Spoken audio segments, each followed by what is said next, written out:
하나님 말씀 봅니다. 창세기 24장 61절에서 67절 말씀 먼저 봅니다. 창세기 24장 61절 67절 말씀 먼저 읽습니다. 리브가가 일어나 여자 종들과 함께 낙타를 타고 그 사람을 따라가니 그 종이 리브가를 데리고 가니라. 그때 이삭이 브엘라헤로이에서 왔으니 그가 네게브 지역에 거주하였음이라. 이삭이 저물 때 들여나가 묵상하다가 눈을 들어 보매 낙타들이 오는지라. 리브가가 눈을 들어 이삭을 바라보고 낙타에서 내려 종에게 말하되 들에서 배회하다가 우리에게로 마주오는 자가 누구냐? 종이 이르되 이는 내 주인이니이다. 리브가가 노울을 가지고 자기 얼굴을 가리더라. 종이 그 행한 일을 다 이삭에게 아뢰매 이삭이 리브가를 인도하여 그의 어머니 사라의 장막으로 들이고 그를 맞이하여 아내로 삼고 사랑하였으니 이삭이 그의 어머니를 장례한 후에 위로를 얻었더라. 아멘. 사도행전 14장 26절 28절 말씀입니다. 사도행전 14장 26절에서 28절 말씀 제가 읽어드립니다. 거기서 배 타고 안디옥에 이르니 이곳은 두 사도가 이룬 그 일을 위하여 전에 하나님의 은혜에 부탁하던 곳이라.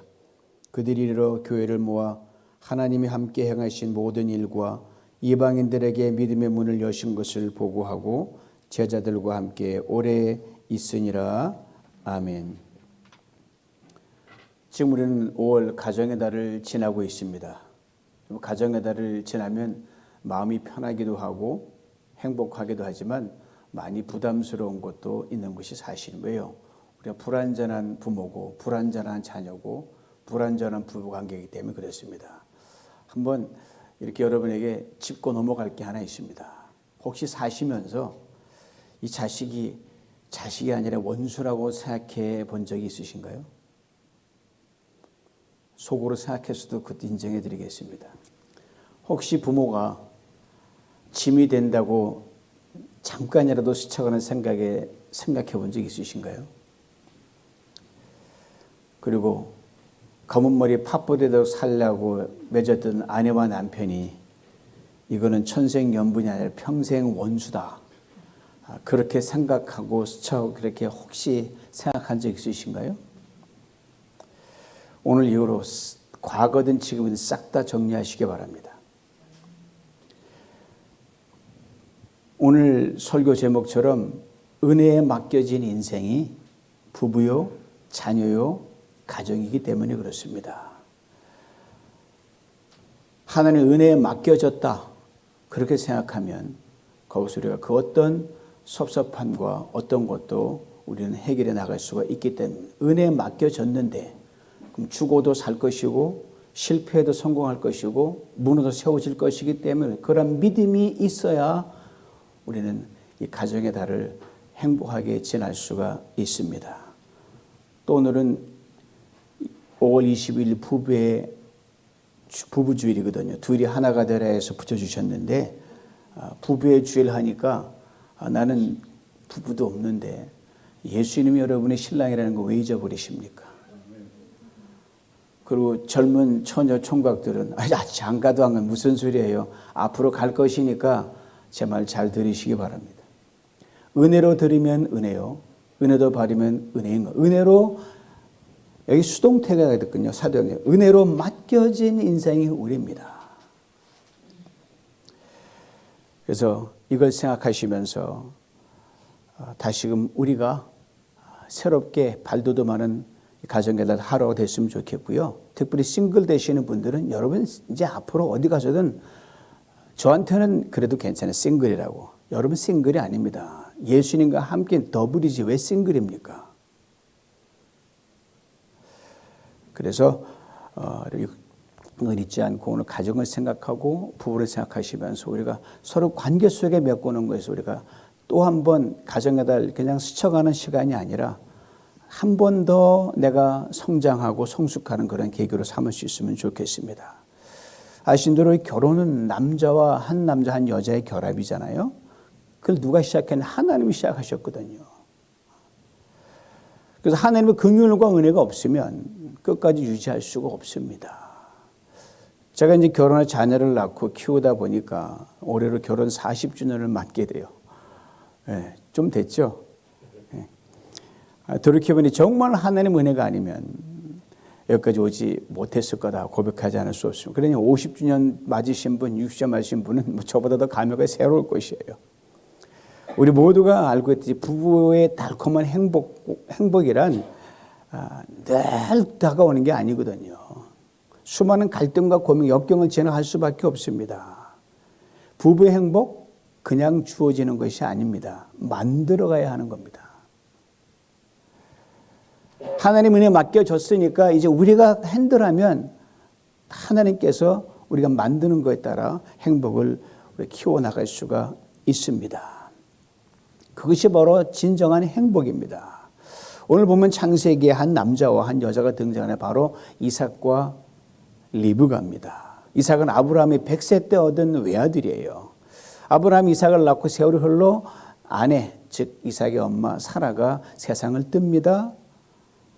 이제 이삭이 장성하게 돼서 이제 외아들을 장가를 보내야겠는데 고향 땅에 자기의 충실한 종을 보내서 처자를 데려오게 하는데 그 처자가 바로 리브가입니다. 그 종이 리브가를 데려오기 위한 왕복 거리가 1600마일 정도가 됩니다. 굉장히 긴 거리. 오늘 같으면 상상하지 못하죠. 그래서 먼 길을 또 리브가가 아무 말 없이 순순히 따라옵니다. 그래서 오늘 이 본문이 리브가가 그 먼 길을 와서 이삭을 맞이하는 그 장면이 여기 기록되어 있습니다. 아내 리브가를 만난 이삭을 한번 보셔요. 그냥 집에 앉아 기다리지 않았습니다. 언제 이 종이 내 예쁜 처자를 데리고 올까를 학수고대하고 있어요. 지금처럼 SNS에서 지금 어디쯤 온다. 여러분 뭐 딜리버리 하면 지금 뭐 어디에 있다 해서 몇 시간 도착한다. 요즘 아마존 딱 나오잖아요. 그것도 아니니까 이 궁금해 죽겠는 거예요. 얼굴은 어떻게 생겼고 성품은 어떻고. 그러니까 거의 매일 해질녘에 가서 저 먼 산 바라보고 오늘 왔나? 에이, 또 오늘 안 오는구나. 들고 나기를 수없이 반복했었어요.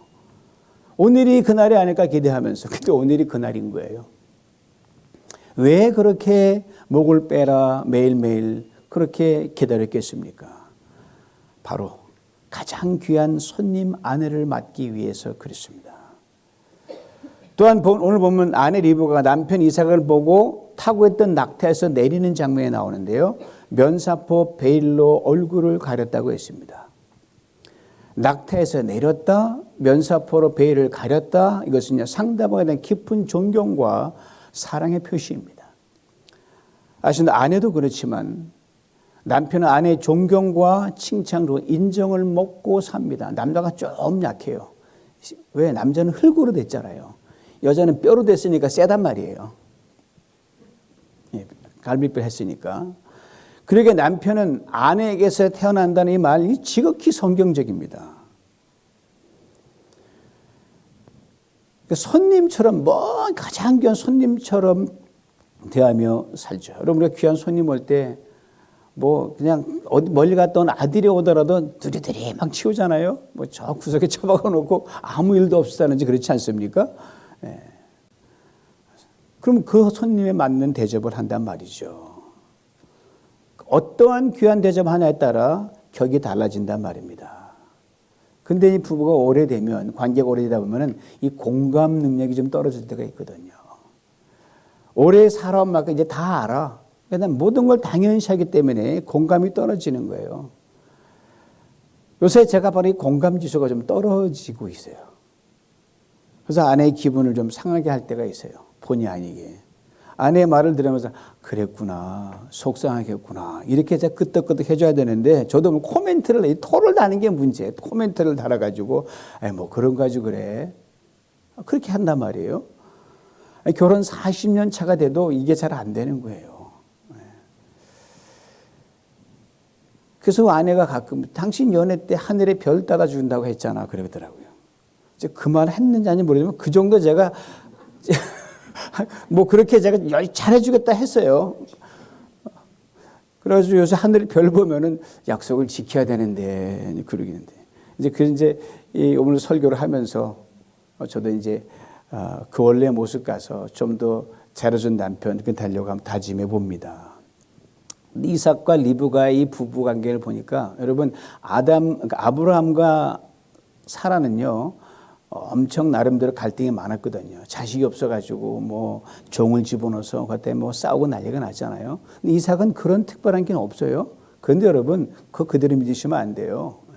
순전한 것처럼 보이지만 여러분 이삭의 아들이 누굽니까?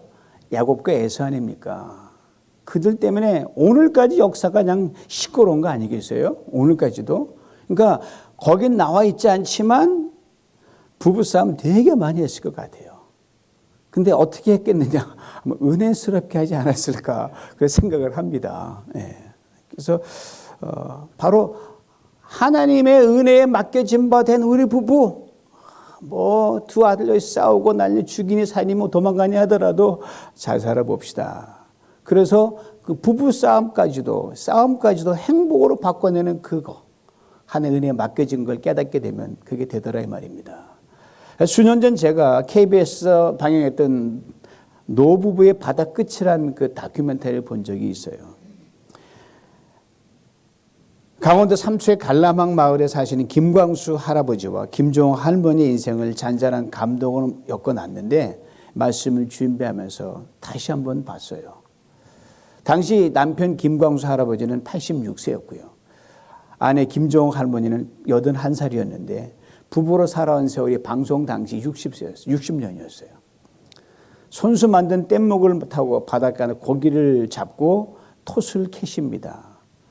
근데 80 넘으신 두 양반이 한창 젊은 신혼부부처럼 알콩달콩 살면서 또 싸우긴 얼마나 싸우는지 몰라요. 그런데도 그들이 잘 위기를 넘기면서 행복하게 끌어나가더라고요. 할머니가 참 지혜로웠던 것 같아요. 기회마다 할아버지를 칭찬하는 거예요. 하루는 집 툇말에 앉아있는 그 할아버지에게 이렇게 말씀하시는 거예요. 아이고, 당신 이렇게 신발 신고 딱 앉아있는 모습 보니 이렇게 늘씬하고 멋진 신사가 세상에 어디 있을까? 그러는 거예요. 이 말에 할아버지 그저 좋아 싱글벙글합니다. 기회시타마다 할머니가 할아버지의 사랑을 고백하는 노래를 불러서 막 주변을 들면서 막 할아버지의 노래를 부르는 거예요. 당신을 만나 사랑했습니다. 행복했습니다. 날 두고 떠날 수 있어요? 잃어버린 세월에 내 이름만 생각나는 오빠는 그 나이에 오빠라고 부르는 거예요. 할머니 이 애정 공세에 할아버지 열심히 일해서 갚습니다. 그리고 그 텃밭 앞에다가 튤립을 딱 심어놨는데 여보 이게 내 사랑이요 이렇게 얘기해요. 그리고 참으로 어렵고 힘들게 살아온 자신의 인생을 돌아보고 이렇게 말을 합니다. 역시 너무 많이 부리면 못 살아. 성실히 살아야지. 봐 10년에 한 번 가는 뗏목인데 우리 부부 딱 들어가만 사이즈 딱 맞춰가지고 넘치지 않은 크기로 만들었잖아. 이 두 분 그 변면을 보면 참 인간적인 관점에서 보면 너무 어렵고 형편없는 그런 가문에 태어난 사람들이에요. 구남의 막내에 태어나고 먹을 것 학교 문턱도 못 가보고요. 10살 때 엄마의 의붓 엄마의 시 다 자라고 할머니 또한 그런 할아버지 동네 중매자를 통해서 만나 결혼을 했어요. 그리고 60년을 사신 거예요. 그런데 두 분의 얼굴에 그늘이 하나도 없는 거예요. 서로를 향한 존중과 사랑 그리고 애틋한 관심으로 가득 차 있습니다. 오늘 맑게 개인 날 바닷가 나간 두 분이 뗏목을 띄우며 가시는데 앞에서 할머니가 이 방향을 잡고 그러면 할아버지 이런 찡한 말씀 하시는 거예요. 더 늙지 말고 이대로 살아요. 앞으로 갈 일만 남았는데. 지금 할머니만 살아계시고요. 할아버지는 떠나셨고 다른 할머니 짝을 이루고 여전히 톳을 캐고 계십니다. 맞아요. 할머니 말씀대로 세월이 흐르면 누군가가 먼저 가는 것이 인생입니다. 그게 부부예요. 그리고 할머니의 말씀은 함께 부부로 살아가는 동안 나이가 더 들고 육신은 자가 늙어가지만 서로를 향한 사랑과 존경 그리고 관심만큼은 늙지 않는 부부로 살아갈 것을 우리에게 울림으로 전해주는 거 아니겠습니까? 리브가와 이삭이 바로 그랬습니다. 부부싸움 연락이 했는데 그걸 안 적어놓은 거예요. 또 오늘 다른 본문 사도행전은 우리 부부에 대해서 참으로 중요한 것을 일깨워주네. 바울은 설교 제목처럼 하나님의 은혜에 맡겨진 인생이다. 이 말씀 사도행전 13장에서 비롯된 바울의 1차 선교 여행의 마지막 부분입니다. 결혼과 선교, 이게 막 매치가 안 되죠. 부부와 선교, 얼뜻 매치 안 되지만 그 어느 것보다 잘 어울리는 게 결혼과 선교고요. 부부와 선교입니다. 하나님께서 아담과 하와를 부부로 맺어주 이렇게 말씀하셨습니다. 생육하고 번성하여 땅에 충만하라. 땅을 정복하라. 바다의 고기와 공중의 새와 땅에 움직이는 모든 생물을 다스리라. 그러니까 세상을 하나님의 사랑과 통치로 다스릴 선교적 미션을 하나님께서 아담과 하와 부부에게 태초부터 주셨다는 말씀입니다. 그런데 이들이 하나님의 말씀에 불순종하여 먹지 말라는 선악과를 먹고 에덴에 쫓겨나잖아요. 죄가 세상에 들어왔고 드디어 부부관계에 금이 간 거죠. 서로 사랑하고 감싸줘야 할 부부가 서로에게 잘못을 돌리며 비난하게 됐습니다. 가정의 불행의 그림자가 드리워졌습니다. 여러분 곰곰이 생각해 보면 인간의 문제는 가정의 문제입니다. 좀 더 정확하게 말하자면 부부의 문제입니다. 남편이 살면 아내가 살고요. 아내가 살면 남편이 삽니다. 부부의 문제가 해결이 되면 가정이 삽니다. 이웃이 살고요. 사회가 살고 나라가 삽니다. 부부가 은혜를 받으면 가정이 행복합니다. 오늘 두 번 읽은 두 번째 이 사도 바울이 쓴 이 누가가 쓴 이 바울의 선교 여정의 마무리 그 본문도 마찬가지예요. 바울이 선교 여정했던 건 딱 목적 하나밖에 없어요.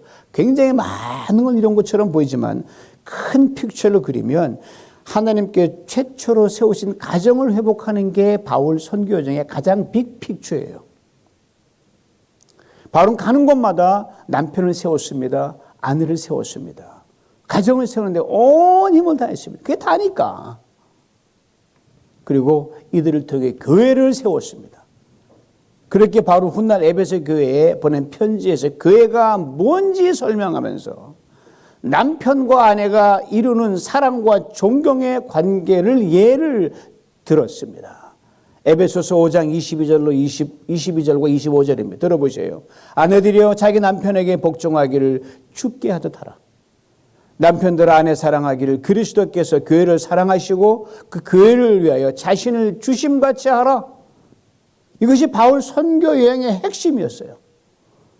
그런데 바울의 선교 여행을 가능케 했던 것이 무엇인지를 아는 게 중요합니다. 그 시작이 사도행전 13장 1절로 3절인데 이렇게 증거합니다. 안디옥 교회에 선지자들과 교사들이 있으니 그들은 곧 바나바와 니게르라 하는 시몬과 구레네 사람 루기오와 갈릴리 지방의 통치자 헤롯과 더불어 어릴 때부터 함께 자란 마나엔과 사울이라. 주를 섬겨 금식할 때 성령이 가라사대 내가 불러 시키는 일을 위하여 바나바와 사울을 따로 세우라 하시니 이에 금식하며 기도하고 두 사람에게 안수하여 보내니라. 바나바, 시므온, 루기오, 마나엔, 사울, 안디옥 교회의 리더들의 이름인데요. 당시의 종교적, 사회적, 경제 모든 상황을 검토해 볼 때 이 다섯 사람이 도저히 함께 있으면 안 되고 있을 수가 없는 상황이었어요. 정통파 유대인 명문 가문의 바나바, 혼혈 흑인 노예 니게르, 무명의 아프리카 이방인 루기오, 동족들을 착취하던 기득권층 마나엔, 교회를 몹시 핍박했던 사울, 이 전쟁의 나이도 모자랄 판인 이 사람들이 한데 모였어요. 교회에. 너무나 다른 이질적인 사람들을 처음엔 얼마나 힘들었겠습니까?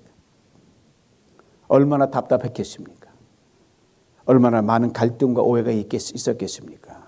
말도 안 통하죠. 문화도 다르죠. 성격도 사상도 생각도 삶의 방식도 지식 수준도 하늘과 땅 차이였어요. 이들이 예수를 믿고 성령 안에서 하나가 될 수 있었어요. 예수 안에 있기 때문에 가능했다는 거예요. 성령이 이들을 싹 다 정리해서 하나. 바로 하나님의 은혜로 강제로 부침바 됨으로 일이 일어났던 겁니다. 이들이 온 성도들과 함께 금식하면서 전심으로 기도 힘쓰실 성령께 역사하셨어요. 그리고 바나바와 바울이 1차 선교여행을 떠납니다.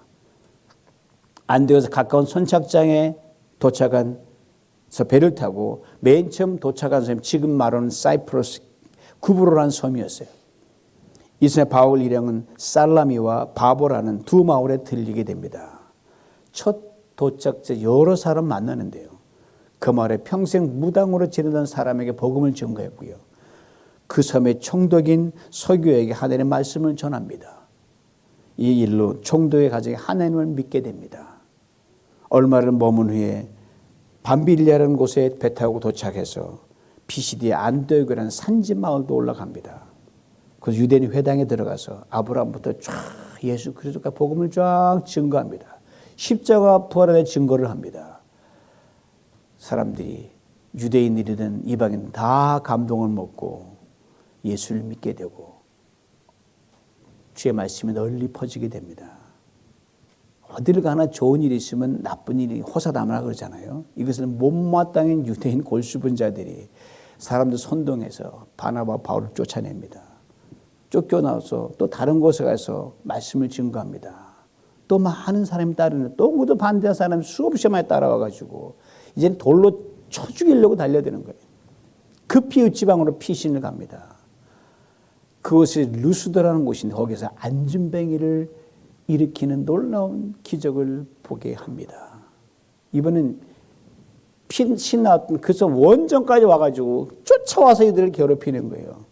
시큰 두들겨 맞고 성박해 끌어내며 당해서 몸을 추스린 후에 1차 선교지 마지막 장소인 더베 성에서 복음을 전하고 많은 사람을 얻습니다. 그리고 자신이 거쳐왔던 곳 다시 역으로 추적하면서 교회들을 찾아 성도들을 위로하고 다시금 다독거려주고 그리고 다시 배를 타고 안디옥으로 돌아온 거예요. 이렇게 1차 선교를 마치고 돌아온 그 안디옥에 대해 오늘 본문 26절 이렇게 설명하는 거예요. 잘 들으시기 바랍니다. 이 안디옥은 두 사도가 선교를 위하여 전에 하나님의 은혜에 몸을 맡기고 나선 곳이다. 바울의 강한 신앙 고백입니다. 다 마치고 나서 은혜에 맡깁니다가 아니라 일 시작하기 전에 어떤 위험이 어떤 고난이 바울을 기다리 모르는데 일단 은혜에 맡기고 하나님 잘된 주택 갑니다. 그리고 출발했던 곳이 안디옥이라는 거예요. 저 와서 보니까 감개가 무량한 거예요. 돌아보니까 좋은 날도 있었지만 참으로 괴로운 날도 있었고요. 하나님의 말씀을 듣고 믿는 사람들이 있는가 하면 그래서 큰 기쁨과 보람을 느꼈는가 하면 모함하고 배척하고 회방하고 시커멓게 패는 사람들도 있었고요. 정신이 잃을 정도로 맡기도 했단 말입니다. 모든 영을 다 마치고 안디옥에 와 돌아보니 아하, 하나님의 은혜에 맡겨진 사역이 바로 이것이구나.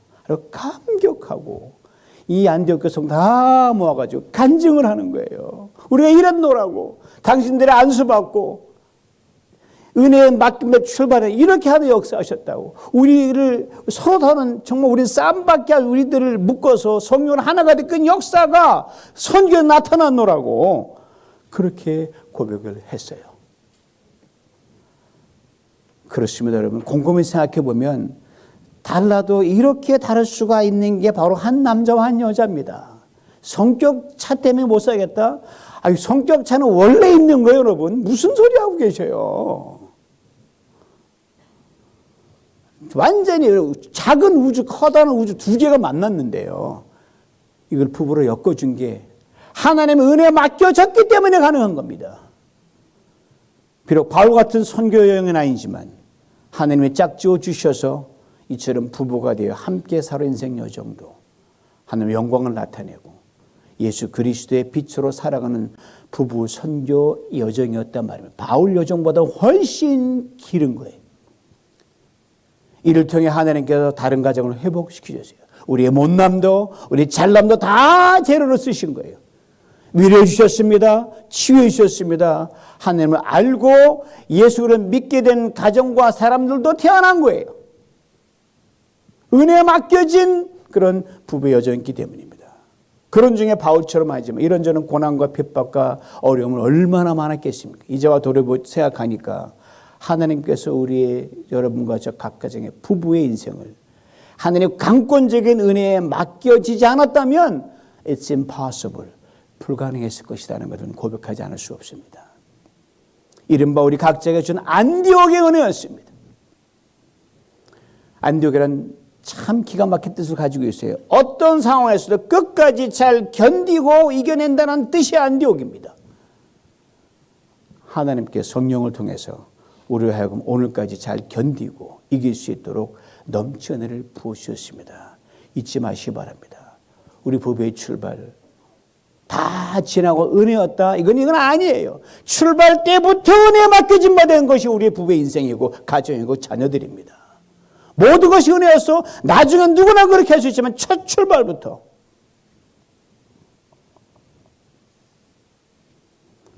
오늘 지난 날을 돌아보면서 이 하루만큼은 하나님께서 우리 부부에게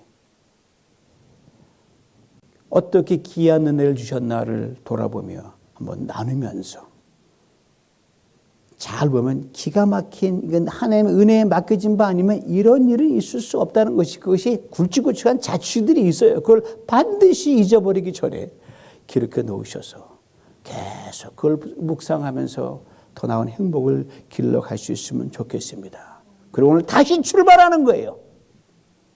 오늘 다시 웨딩 마치러 올리는 거예요. 혼자면 예수님과 함께. 그리고 하나님께 우리를 위해 일하실 걸 또 기대하면서 하나님의 더 큰 은혜에 맡겨지는 그런 인생을 살아가는 부부가 되게 하시고 나 홀로가 되게 하시고 우리 모두가 되게 해달라고 간절히 소망 중에 기도하면서 남은 인생을 달려갈 수 있기를 소망합니다. 그리고 제2, 제3의 안디옥의 일지가 여러분 손에 의해서 쓰여질 수 있기를 축복합니다. 그럴 때 하나님께서 주님께서 여러분 한 분 한 분을 다시 뜨겁게 사랑할 부부로 가장 귀하게 여기며 칭찬하며 인정하는 부부로 다시 견고하게 세워주실 줄 믿습니다. 이삭과 리브가가 그랬거든요.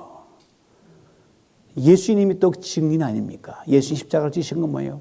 에덴에서 쫓겨나서 완전히 갈라진 모든 인간관계를 다시 십자가로 덮으셔서 새롭게 출발하는 그 관계로 만들어진 예수님 안에서 무엇이든 우리가 은혜가 아닌 게 무엇이 있겠습니까? 그래 나갈 때 여러분 인생길 고비고비마다 하나님의 크신 위로와 평강으로 넘치게 채워주실 것입니다. 혼자 가는 인생길 아니라 그랬죠. 더블이라 그랬죠. 외롭지 않도록 주님이 분깃이 되어 그렇게 멋지게 듀엣을 하며 나가게 만드실 줄 믿습니다. 그리고 사랑하는 청년부 여러분들 아직 인생을 모르지만 커플이 될 것을 상상하고 믿고 그렇게 출발하십시오. 규보? 오케이, 수? 오케이? 나가 깨어지고 무너져내는 이 시대의 가정을 세우며 예수 그리스도의 복음의 능력을 삶에서 더욱 증거하고 보여주는 구원과 생명의 부부와로 살아가게 될 줄 믿습니다. 이것이 바로 하나님의 전적인 은혜에 맡겨진 부부에게 가정해 주시는 축복이요 사명입니다. 이 은혜를 평생 받아 누리시길 주님의 이름으로 축원합니다. 기도합니다. 하나님 아버지 감사합니다. 은혜에 맡겨진 바 된 부부의 출발 그렇게 아버지 하나님 우리가 모르는 가운데 하나님의 전격적인 그런 은혜로 채우셔서 여기까지 왔습니다. 살면서 이것저것 많은 어려움이 있었지만 주께서 만져주셨기에 오늘 이 복을 누리임을 감사합니다.